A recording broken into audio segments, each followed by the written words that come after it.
separar um horário do seu dia para o Paz Prayer.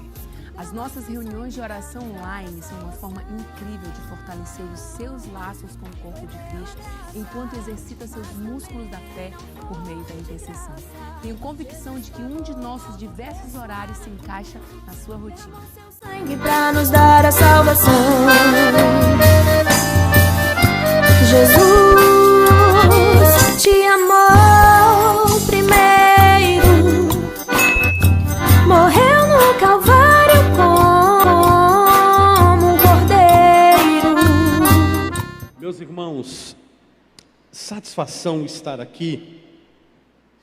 E eu quero ler com vocês, aproveitando esse momento tão especial de glória, nós vamos ler Marcos capítulo 4, versos 35 a seguir. Marcos capítulo 4, verso 35 a seguir. Os meninos ficaram agoniados depois de ontem. Hoje bastou eu falar, já apareceu, Valmir. Aí Mara falou: pastor, tem um delayzinho, eu já estou acostumado. Tá bom, mas Deus abençoe vocês. Diz o texto: naquele dia, ao anoitecer, disse ele, Jesus, aos seus discípulos: vamos para o outro lado. Diga comigo: vamos para o outro lado. Verso seguinte diz: deixando a multidão, eles o levaram no barco, assim como estava. Outros barcos também o acompanhavam. Levantou-se um forte vendaval e as ondas se lançavam sobre o barco, de forma que este ia se enchendo de água. Próximo, Jesus estava na popa, dormindo com a cabeça sobre um travesseiro. Os discípulos o acordaram e clamaram: mestre, não te importas que morramos? Ele se levantou, repreendeu o vento e disse ao mar: aquieta-te, acalme-se. O vento se aquietou e fez-se completa bonança. Então perguntou aos seus discípulos: por que vocês estão com tanto medo? Ainda não têm fé? Eles estavam apavorados e perguntavam uns aos outros: quem é este que até o vento e o mar lhe obedecem? Pode seguir para o próximo, que é o 5, o verso 1 do capítulo 5 de Marcos, porque eles disseram lá que queria ir para o outro lado. Agora Marcos 5, verso de número 1. Eles atravessaram o mar, foram para a região dos Gerazenos. Verso 2. Quando Jesus desembarcou, um homem com um espírito imundo veio dos sepulcros ao seu encontro. Este homem vivia nos sepulcros e ninguém conseguia prendê-lo, nem mesmo com correntes, pois muitas vezes lhe havia sido acorrentados pés e mãos, mas ele arrebatara as correntes e quebrara os ferros de seus pés. Ninguém era suficientemente forte para dominá-lo. Dia e noite ele andava gritando e cortando-se com pedras entre os sepulcros e colinas. Amém, meus irmãos? Que eu diminua e o Senhor cresça. Meus irmãos, Jesus estava pregando o dia todo, cansado, tardezinha, e eu quero fazer aqui com vocês um mapa, mais ou menos, daquela região, para a gente compreender o que Deus está falando conosco nessa noite. Então aqui onde eu estou, no palco, no púlpito, é a região de Cafarnaum, Galileia, que compunha toda aquela região, antigamente chamada de Zebulon e Naftali, depois para todo o complexo de Cafarnaum, da qual Galileia fazia parte. Então aqui nós estamos na parte da Galileia, que alguns judeus passavam por ali. Vocês aqui, no meio da igreja, vocês são as águas do mar da Galileia. Nota de rodapé número 1, o mar da Galileia é chamado de mar, porque para eles uma grande extensão de água era considerada mar, mas não era água salgada. Essa é uma informação preciosa. Então vocês são aquele grande lago de água doce. Do lado de lá da parede, lá na porta da entrada principal, nós temos, portanto, a região do outro lado do lago da Galileia, que é chamado de região, fica uma cidadezinha, nós temos aí Gergesa, nós temos um complexo lá para cima, saindo da porta aqui principal, beirando a parte dos banheiros, saindo para o estacionamento principal e o portão da Cibapa. Nós temos um complexo aí da região lá em cima, chamada de Tiro e Sidom, uma região cananeia, e aí nós temos Damasco lá na frente, que compunha um complexo de 10 cidades. Essas 10 cidades, também subjugadas pelo Império Romano, elas eram chamadas de Decápolis. Deca, 10, polis, cidades. Por isso, elas eram um consórcio, se a gente fosse pensar nos dias de hoje, mas elas estavam subjugadas a Roma. No entanto, elas tinham autonomia para agir, para gerir algumas coisas. Não tinha um governo central, embora a capital das 10 cidades fosse também Damasco, que era, portanto, a capital da Síria. Quem vem do lado de lá da BR é a Síria, chegando no portão da Cibapa é Damasco, você vem descendo até chegar à porta ali principal da igreja, você tem uma linha de umas 10 cidades que compunham, portanto, essas Decápolis, essas 10 cidades. Na ponta mais aí você tem, portanto, Gergesa, essa região um pouco situada, onde eram criados os porcos e etc, e etc e tal. Jesus estava aqui desse lado, fazendo o trabalho missionário, pregando, fazendo a obra dele, pregando o evangelho na região da Galileia, na região aqui desse complexo de Cafarnaum, onde ele também já havia curado a mulher do fluxo de sangue, aquelas coisas, toda nessa região aqui do Cafarnaum. E aí um belo dia, Jesus, nesse dia de Marcos 4, verso 35, o texto diz que já tarde, verso 35, naquele dia, sendo já tarde, disse-lhe Jesus: vamos, passemos para outra margem. Quando Jesus fala que vai para o outro lado, talvez na cabeça de alguns discípulos, pastor Valmir, alguns que eram mais judeus, mais religiosos, pudessem pensar: ué, mas a gente vai fazer o que do outro lado? Lá não é a nossa região, lá tem porcos, criação de porcos, a gente não come essas coisas, vamos ficar aqui, o que ele vai fazer do outro lado? E era tarde. Diga-se de passagem que para atravessar esse grande lago demoraria um tempo, ou a remo, ou a vela, não era tão rápido. O texto disse que eles saíram já tarde, Jesus cansado, entra no barco, vai lá na região da popa do barco, põe um travesseiro e tira uma soneca, enquanto eles estão singrando para o outro lado. O texto não deixa nenhuma dúvida quando diz: deixando ele a multidão, levaram no barco como estava, e outros barcos tentaram segui-lo, mas o texto diz no verso de número 37, ora, 37, levantou-se um forte vendaval, e as ondas se lançavam sobre o barco. Nota de rodapé número 1, eu disse, era lago de água doce. Nota de rodapé número 2, lago de água doce não faz ondas tão grandes naturalmente como um mar faz. Não faz. Aqui está o segredo desse texto. Eles estão deitados, eles estão singrando, Jesus deitado, e aí um forte vendaval se levanta, e o texto diz no verso 37 que as ondas estavam enchendo o barco, ora, levantou-se grande temporal de vento, e as ondas se arremessavam contra o barco, de modo que já estava a encher-se. Lago de água doce, fazendo ondas violentas para encher um barco. Verso 38, Jesus estava dormindo, os caras foram lá e acordaram ele e disseram: o senhor não tem ideia de que nós estamos perecendo? Jesus desperta do sono e ele diz: muito bem, vento, cala-te, mar, aquieta-te.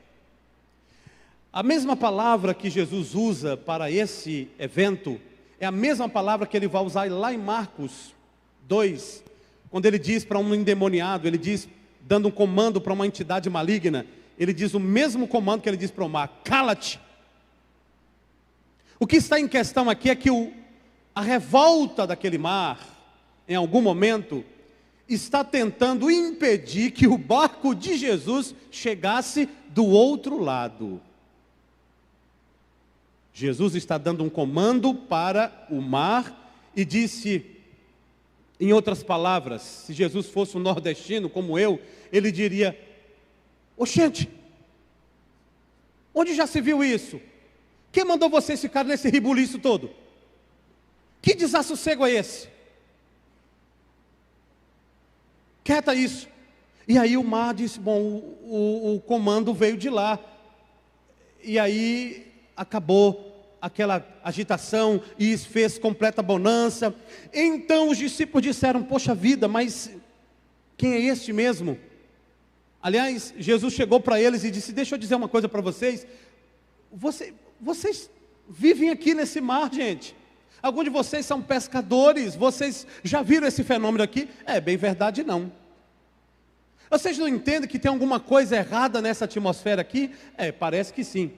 Vocês não estão percebendo que tem uma agonia, um negócio fora do padrão aqui? Quando vocês viram esse mar se agitar desse tamanho? E vocês já não sabem que precisa dar voz de comando para o mal, que tem que mandar o mal sair, que tem que orar para sair? E eles ficaram apavorados e disseram, é aquela velha história, eles eram convertidos, mas não experimentavam do enchimento do Espírito Santo? Uai, quem é esse que até o vento e o mar lhe obedece? E o texto diz, na minha tradução, e algumas traduções diz que no Marcos 5, entre mentes, ou seja, apesar disso, eles chegaram do outro lado. Verso 35 de Marcos 4, Jesus disse: vamos para o outro lado? Vamos para o outro lado. É um comando, é uma voz, é uma agenda, é um anúncio no diário de bordo do comandante daquela embarcação. Nós vamos para o outro lado. Ok. No meio do caminho parece que o inimigo faz uma arruaça, faz uma palhaçada, faz um reboliço para tentar impedir que o barco de Jesus chegasse do outro lado. Não consegue. O texto diz em Marcos 5, verso 1, que eles chegaram ao outro lado. Por um detalhe, quando Jesus coloca o endereço de alguém na agenda de bordo dele, não há demônio que impeça. Jesus vai chegar do outro lado. Amém, meu irmão? Portanto, Jesus chegou do outro lado. E Marcos 5 diz que quando ele chega do outro lado, eu tenho uma visão na minha mente. Eu li esse texto, meus irmãos, meu caro pastor Valmir, e eu fico assim pensando, veja, se o texto diz para mim, eu mesmo que diz a vocês, Marcos 5, verso 2, descendo ele do barco, saiu-lhe ao encontro. Olha aí a tradução. Quando Jesus desembarcou, um homem com espírito imundo veio dos sepulcros ao seu encontro. A ideia que eu tenho, pode subir nisso aqui, Valmir? Não cai não? Seja forte. Jesus estava aqui no barco. A imagem que eu tenho na minha mente é que ele está no barco e quando ele sobe o seu vestido, quando ele puxa o pé e quando ele toca o solo do chão, o demônio disse: ele chegou. Imediatamente foi lá ao encontro de Jesus. E Marcos diz que esse homem que foi ao encontro de Jesus morava nos sepulcros e tal, e andava, tal. Quando, verso 6, aí quando ele viu a Jesus de longe, correu e se prostrou diante dele.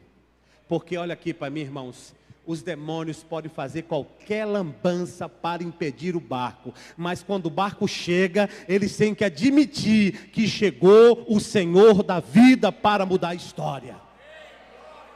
Aí os demônios disseram: nós temos que se prostrar, ele é o Senhor, não teve jeito. A gente tentou impedir lá no mar, não teve jeito, ele está aí. E aí ele se prostra, e ao se prostrar, o texto diz que esses demônios clamaram, verso 7, em alta voz, dizendo: Jesus, Filho do Deus Altíssimo, que tem o nós contigo?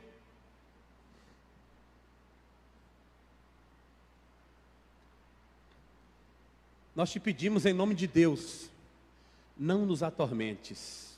Irmãos, olha a cena. Por que o Senhor veio fazer aqui? Jesus, dá uma olhada para esses, olha para esse povo. É isso que o demônio está dizendo para Jesus. Olha aqui, todo mundo aqui é nosso, aqui é uma miséria, aqui é uma desgraça, aqui é uma prostituição, aqui é o gueto, aqui a gente manda, Jesus. O que tu vem fazer aqui? Fica lá do lado da Galileia, prega para os judeus, fica no meio do teu povo, vai para lá. Por que tu vem fazer o que aqui? Ainda não é chegada a tua hora, não nos atormentes. Aí Jesus disse: bom, eu não quero conversa, eu só tenho uma pergunta. Quantos de vocês tem aí? Porque eu preciso saber para botar um por um para correr. Ah, nós somos muitos, somos uma legião. Pois é, sai todo mundo, um atrás do outro, e saiu aquela renca de demônio, e você já sabe que eles foram para os porcos, aquela coisa e tudo e tal. Resumindo a história, esse homem nós não sabemos como, mas esse homem foi atingido pelo mal, em 4 áreas fundamentais da vida de uma pessoa. Primeira área que o inimigo atingiu desse homem, verso de número 3 de Marcos 5. O texto diz que esse homem morava nos sepulcros. Primeira área que o inimigo faliu desse homem, área familiar. Esse homem tem família, esse homem tinha uma casa, esse homem tinha uma esposa, esse homem tinha parente, mas esse homem estava morando num cemitério. Que terrível, sim ou não? Primeira área que o inimigo ataca na vida do ser humano, família. Essa é a estratégia de Satanás. Vamos acabar com famílias. E aí ele usa tudo para acabar com família, pastor Valmir. As ideologiazinhas dele que vem, não precisa mais não, junta fulano com fulano, acaba com esse negócio, ninguém faz mais menino, e começa. Por isso que quando a gente apresenta menino na igreja, é dia de festa, tem que bater palma para Jesus. Quando vê uma mulher buchuda, é glória a Deus, está nascendo menino. Deus está confirmando a história que homem é homem, mulher é mulher. Então, a área atingida desse homem é uma área familiar. O diabo tirou ele de casa e levou ele para viver nos sepulcros. Isso é terrível, isso é pasmante, isso é um negócio assustador. Segunda área, o texto mostra para a gente no verso de número 27 de Lucas 8. Vou pedir a produção para me ajudar. Lucas 8, verso 27. Lucas detalha o estado que esse homem estava moralmente. Quando Jesus pisou em terra, foi ao encontro dele um endemoniado daquela cidade. Fazia muito tempo que ele não usava roupas.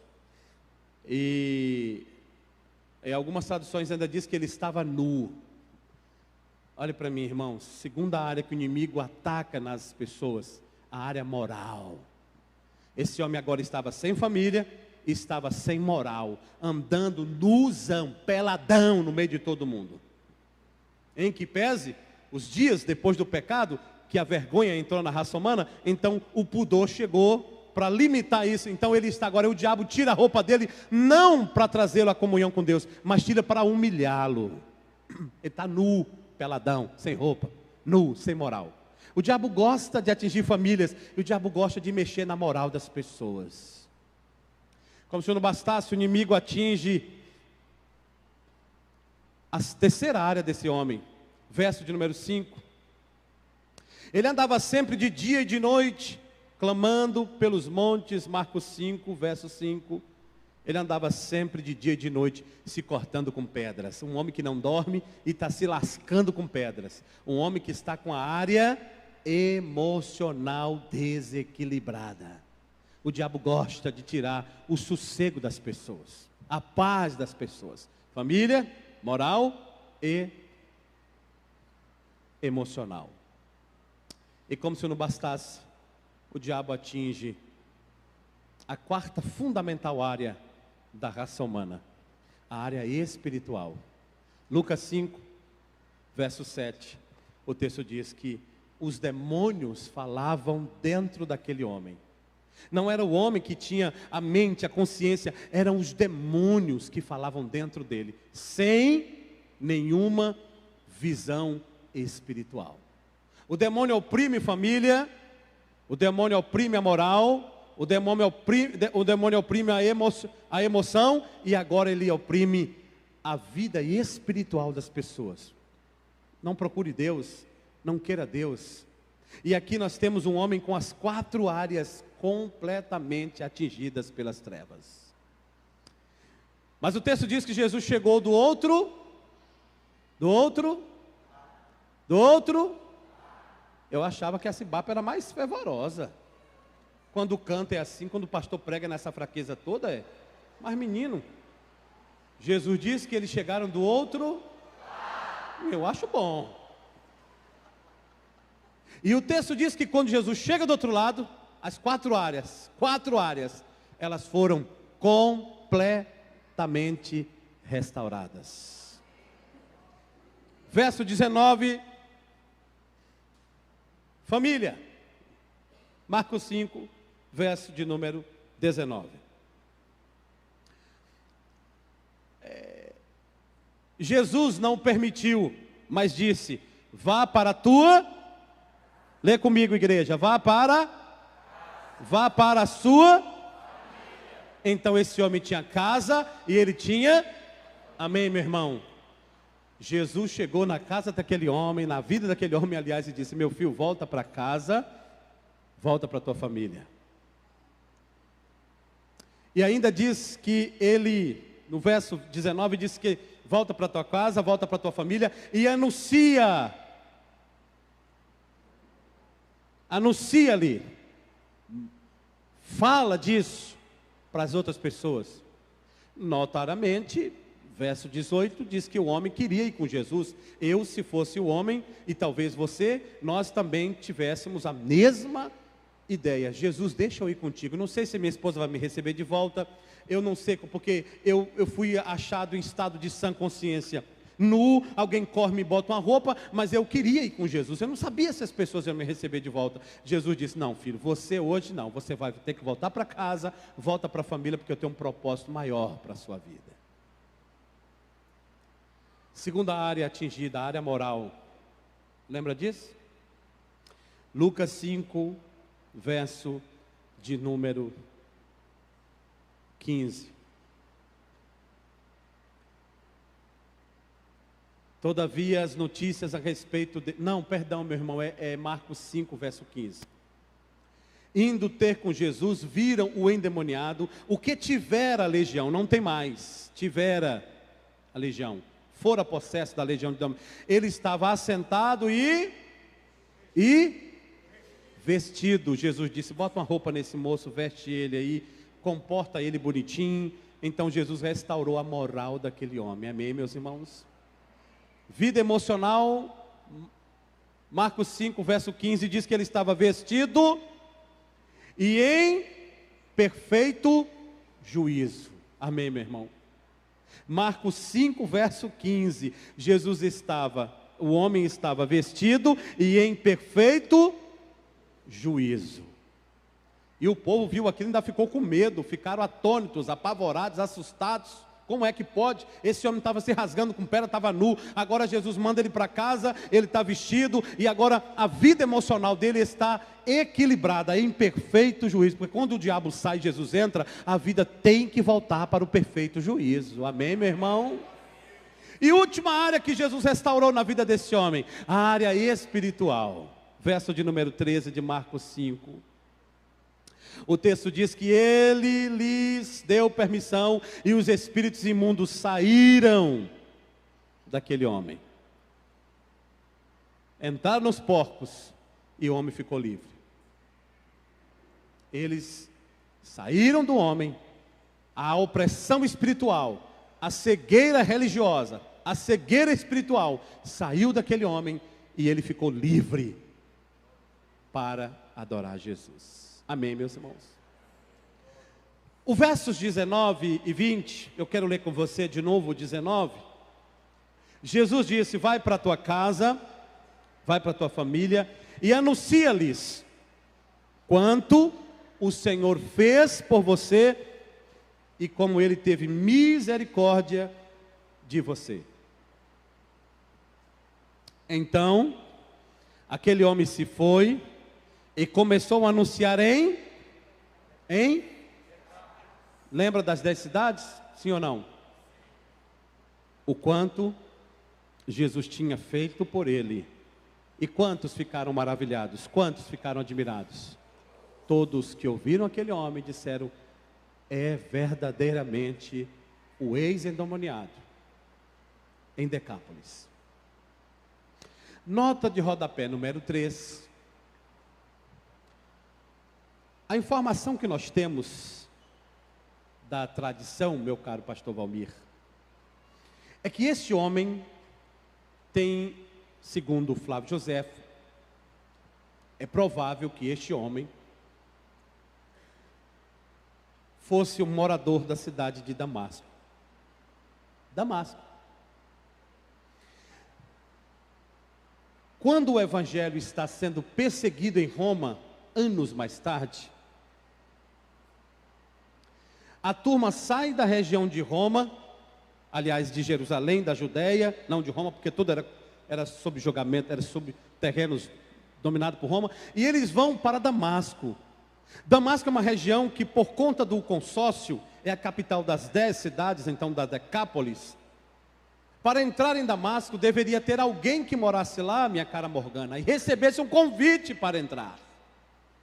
Era um tratado das 10 cidades. Agora eu vou falar que nem o pastor de vocês.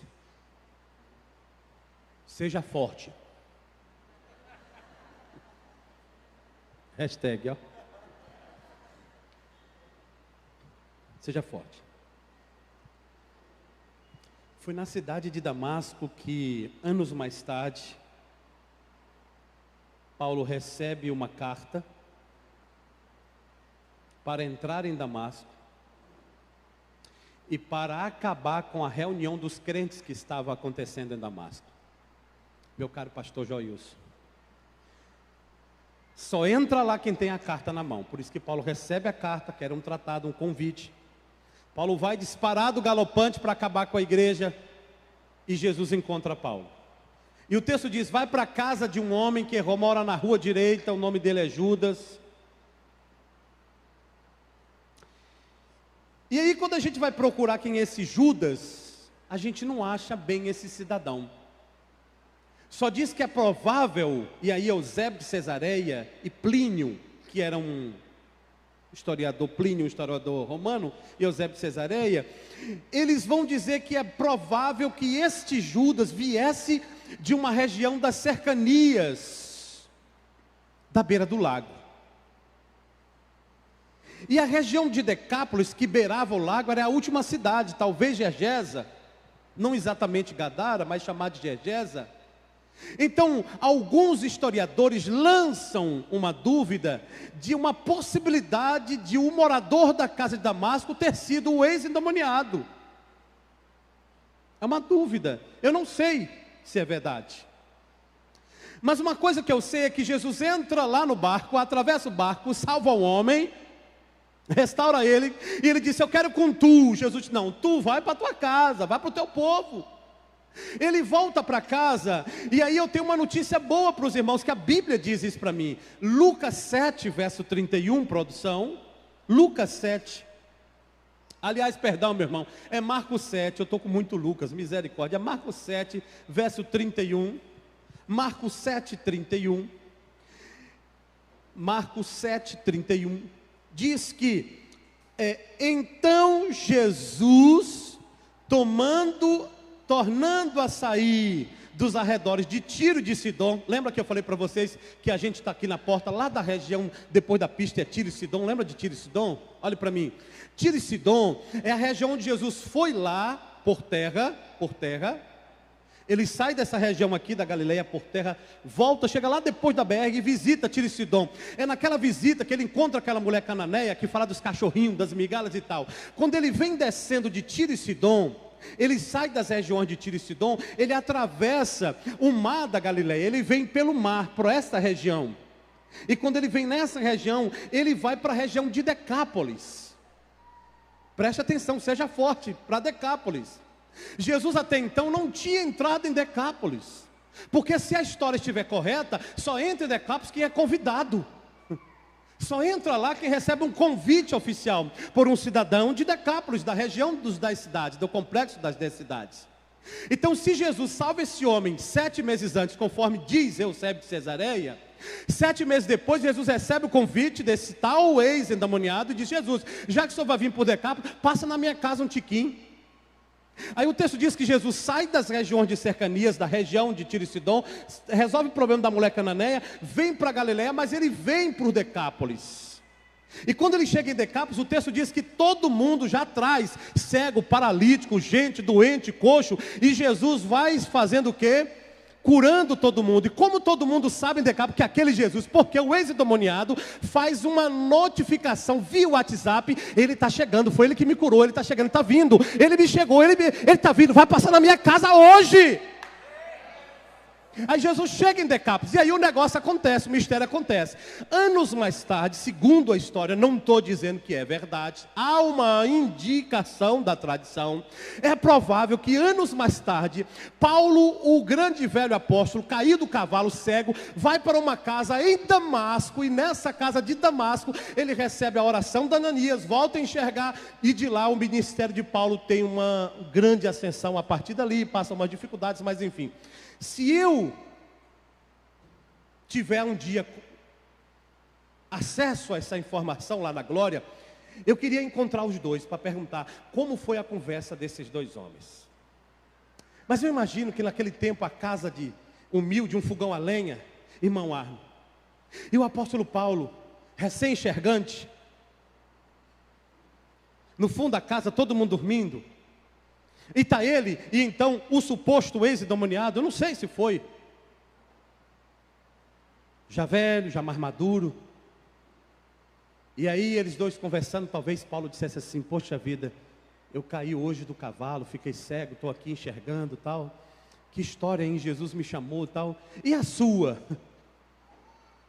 Eu não sei se é verdade, mas imagina esse homem contando para Paulo: ah, Paulo, ele vai na beira do fogão, põe uma xícara de café, bota na mesa, senta os dois, 2 horas da manhã, o fogo a lenha acendendo lá, e ele dizendo: Paulo, era 5 horas da manhã, um barco chegou na praia, e até aí eu só ouvi contar a história, que eu estava possesso de demônios, e eu fui levado aos pés do Redentor. Naquele momento, quando ele me curou, quando ele olhou para mim, eu não sabia o nome dele. Tanto que quando eu saí de lá, eu nem sabia qual era o nome dele. Eu só podia dizer ao povo: o homem do barco me curou. Mas ele tinha um olhar profundo. Talvez Paulo perguntasse como ele era. Ah, Paulo, ele tinha um olhar profundo, uma voz firme e um cheiro diferente. Mas a história desse homem, ela se mistura com a minha história e com a sua história. E depois de eu fazer essa introdução, agora eu vou pregar. Pode? Eu digo lá que a minha introdução é longa, mas a minha mensagem é 10 minutos. Eu quero te convidar para fazer uma viagem comigo, de barco, sem sair da Cibapa. Você topa, sim ou não? Topa? Jesus está no barco. Nós estamos com ele aqui, e ele diz: Valmir, Silvio, Fernanda, Joilson,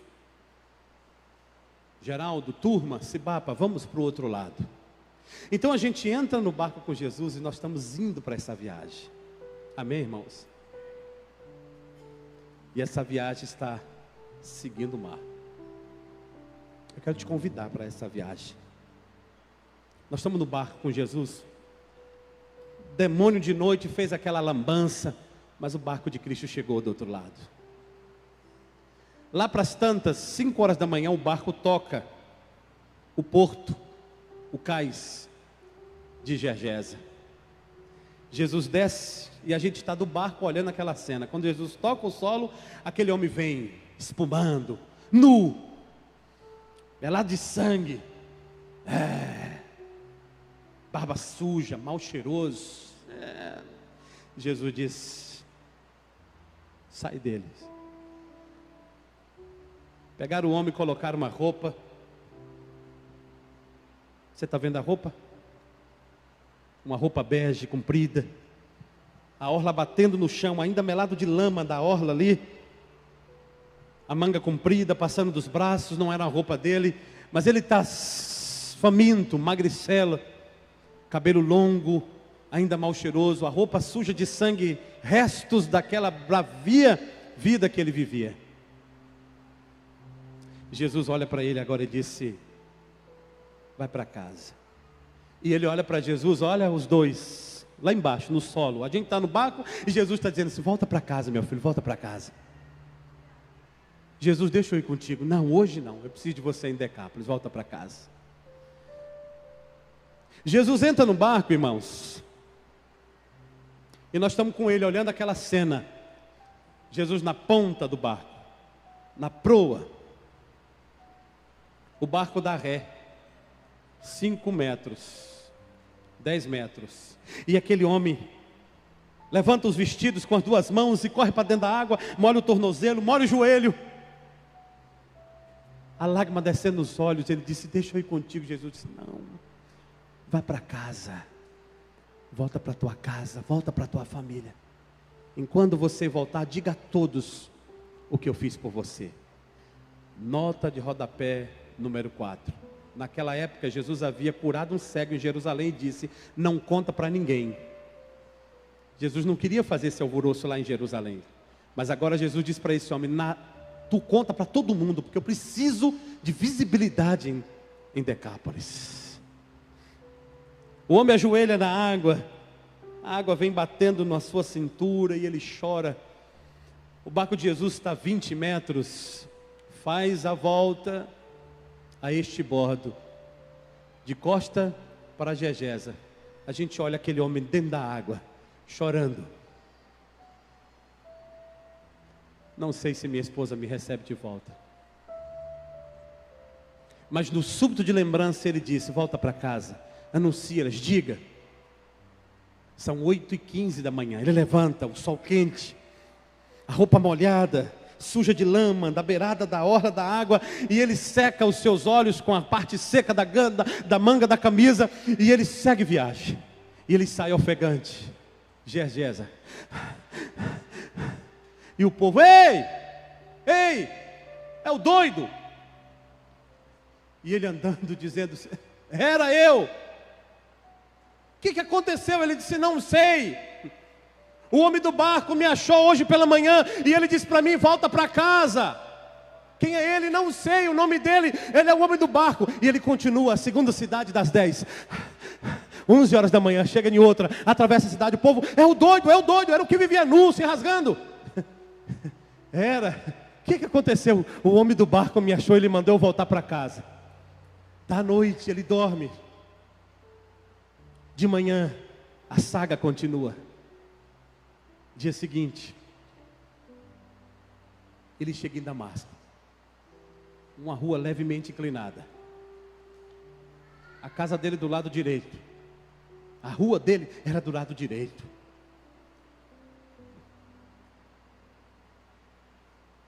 E os meninos brincando de bolinha de gude. E um dos meninos era Juninho, o filho dele, 10 anos. Lia era a filha mais velha, 14 anos, dentro de casa com Dona Maria. 3 horas da tarde, quase aproximando das 4, vem aquele homem, maltrapilho, cabeludo, de longe, 30 metros. Os meninos olham de longe e dizem: Juninho, é teu pai.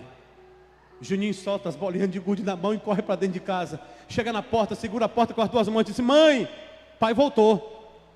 Mãe, vem Lia: para com isso, mãe fica chorando o tempo todo, está lá lavando a louça do almoço, tu fica reclamando desses negócios.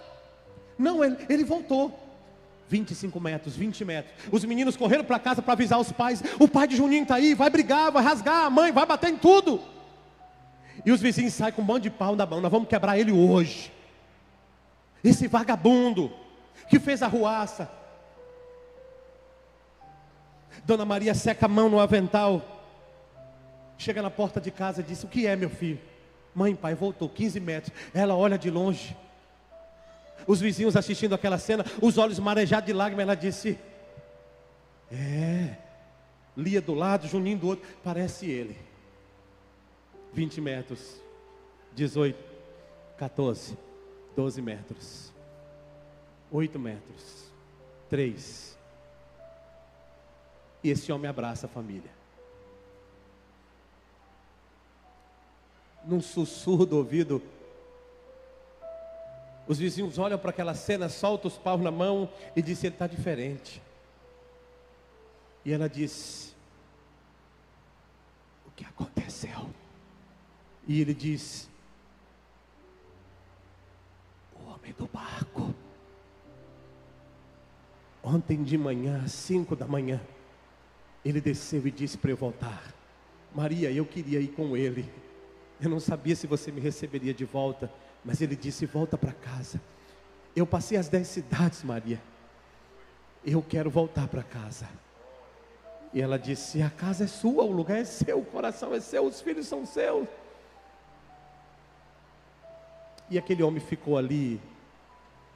E uma coisa eu digo para vocês: Atos dos Apóstolos diz que foi em Damasco que o evangelho saiu para Antioquia, para tantos lugares. Se a informação estiver correta, a casa desse homem teria sido uma base para a expansão extraordinária para o evangelho.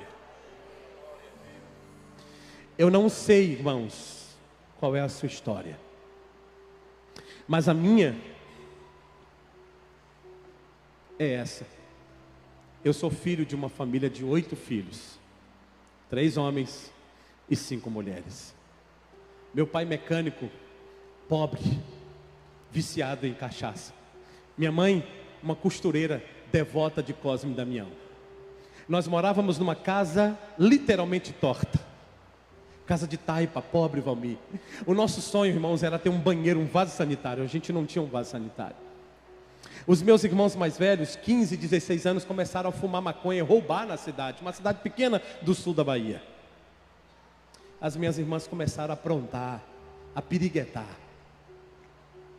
E eu me lembro que eu tinha 10 anos de idade e fui numa vendinha comprar meio quilo de açúcar. A gente era tão pobre que a gente comprava as coisas a granel. E quando eu cheguei na vendinha para comprar açúcar, Rose, que eu saí com aquele meio quilinho de açúcar na mão, o dono da venda disse para mim assim, disse para o outro homem, conversando os dois: quem é esse menino? O outro disse: é filho de Isaac. E eles comentaram: Isaac da oficina? Sim. E eles disseram, e eu ouvi: ô mulher da barriga podre, as filhas deu tudo para puta e os meninos para ladrão, e esse daqui um dia vai estar roubando também. E eu saí com um shortinho, uma camisetinha, e cheguei em casa, eu não tinha ideia disso. Mas um dia, o homem do barco colocou meu endereço no diário de bordo dele. E uma vizinha da frente disse para mim: Dinalva, eu posso levar Silvio para a EBF? E eu fui para a EBF, irmãos, com 10 anos de idade. Cheguei na BF, eu ouvi as primeiras histórias a respeito de Jesus. Me encantei por ele, disse: tia, ele pode salvar minha família? Pode. Você pode orar, querido. E eu passei a orar por minha família. Eu fui para casa, disse para meu pai e minha mãe que eu era crente. Eu tomei uma surra, fiquei preso em quarto com pão de sal e água. Mas eu não desisti. Então os anos se passaram e Deus me chamou para o ministério pastoral. Não sei explicar. E os anos se passaram, pastor Valmir, e eu casei meu pai e minha mãe. E eu batizei parte das minhas irmãs. Eu batizei meu pai e minha mãe. Satanás tinha um projeto para destruir a nossa vida, a minha vida. Mas ele mal sabia que o homem do barco já tinha um endereço registrado na casa dele, no diário dele. E ele chegou do outro lado. E ele me alcançou. E ele me trouxe. E eu estou exatamente aqui. Meus 2 irmãos, um morreu no crime. O outro está preso até hoje, pastor Valmir. Eu continuo aqui, livre para dizer a vocês que o homem do barco continua traçando endereços de vidas e de famílias. e você veio aqui nessa noite, não foi por acaso. Você veio porque Cristo está sedento por sua vida. Ele tem interesse em achar você. E eu quero também orar por você e profetizar na sua vida. O homem do barco vai colocar o endereço da tua casa, da tua família, do teu casamento, dos teus filhos. Fique de pé. Eu quero orar com você.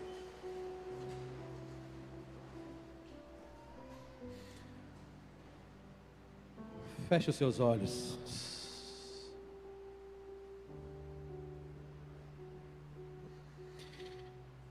Senhor Deus, obrigado, Senhor, porque ainda hoje o Senhor continua singrando mares encapelados só para buscar a nossa vida, Pai. Aqui diante de mim, diante do Senhor, tem uma multidão de pessoas que foi achada pelo barco, foi achada pelo Senhor. Mas às vezes algumas delas têm sofrido com a distância de um filho, com a distância de um marido. E eu quero profetizar, Senhor, em teu nome. Me dá uma unção aqui para o teu povo, Pai. E eu quero profetizar a restauração de famílias nessa noite, em nome do Senhor Jesus. Onde houver um casal em crise, que a liga do teu evangelho traga cura nessa noite, em nome de Jesus. Ó Deus, onde há um filho que se distanciou da família, da casa do Senhor, por diversas causas, eu profetizo no teu nome, Deus, que o teu barco vai encontrá-lo e vai trazê-lo de volta, em nome de Jesus. Pai, onde houver uma família desequilibrada, financeira, emocional, moral, espiritual, que o teu Espírito Santo hoje traga restauração, libertação a essas famílias aqui, em nome de Jesus. E essa mãe que chora pelo filho que não veio, pela filha que não veio, essa família, esse pai, volte a sorrir e contar, porque o homem do barco achou o filho e a filha e trouxe para casa. Deus, eu profetizo sobre esta igreja, Pai, uma enxurrada de bênçãos, de prosperidade do Senhor para a vida do teu povo, em nome de Jesus. Pai querido, eu te peço que a tua mão esteja sobre nós, de tal modo que onde formos nós possamos dizer o quanto o Senhor foi bom para nós. Eu oro pelo teu povo, por essa igreja, e profetizo sobre eles a tua bênção, a tua restauração, em nome de Jesus. Amém, amém, amém. Fica de pé aí para você cantar. A gente vai cantar. Vai cantar o que, minha filha? Ótimo. Pastor Valmir, que eu vou descer, não subo mais. Cadê tu? Tá ali. Irmãos, muito obrigado, carinho. Eu estou saindo daqui com meu coração alegre, pastor Valmir. Eu quis fazer uma imersão aqui e Deus me trouxe. Estou muito feliz.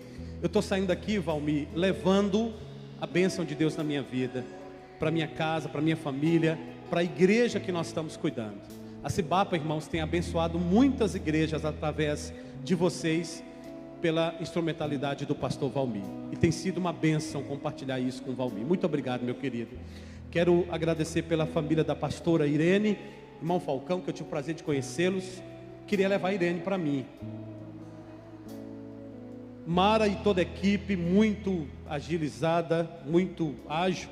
A Morgana, a Jossara pela recepção. Pastor Cleves, pai de multidões. Pastor Jair, sua esposa na intercessão, ore por mim, pastor Joelso, ore por mim, sempre.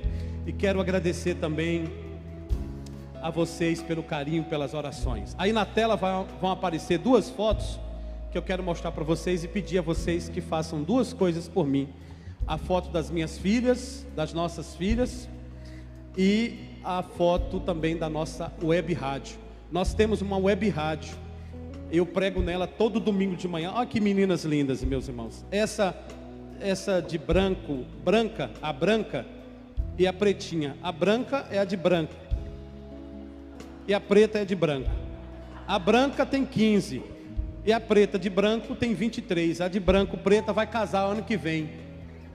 E essa é a Vitória, a minha primavera. Nossa primavera, né, Fernanda? E a outra é Priscila, a nossa primogênita. Duas meninas lindas que eu gasto metade do meu salário em creme de cabelo. A próxima imagem é essa imagem. Web Rádio Palavras de Ouro, o som da verdade que transforma vidas. É um aplicativo, você baixa no Play Store ou na Apple Store. Você tem que baixar o aplicativo de muitas rádios. Eu tenho que mandar para Valmir jogar, porque quem tem o da maçãzinha é mais difícil. Mas é tudo gratuito e você consegue me ouvir toda semana de segunda, de manhã, de noite. Tem o programa Fernanda Fala também na Web Rádio. E se você quiser me ajudar lá no canal no YouTube, inscrevendo no canal, eu fico muito grato. Pastor, o PR Silvio Lamego, Deus abençoe vocês. Muito obrigado. Que você continue hoje. Coloque na sua rede social hashtag fui achado pelo barco, pelo homem do barco. Quando alguém perguntar o que é isso, aí você explica a história, como ele achou aquele homem, como ele achou você, como ele pode achar outras pessoas. Deus abençoe. Muito obrigado. Amém.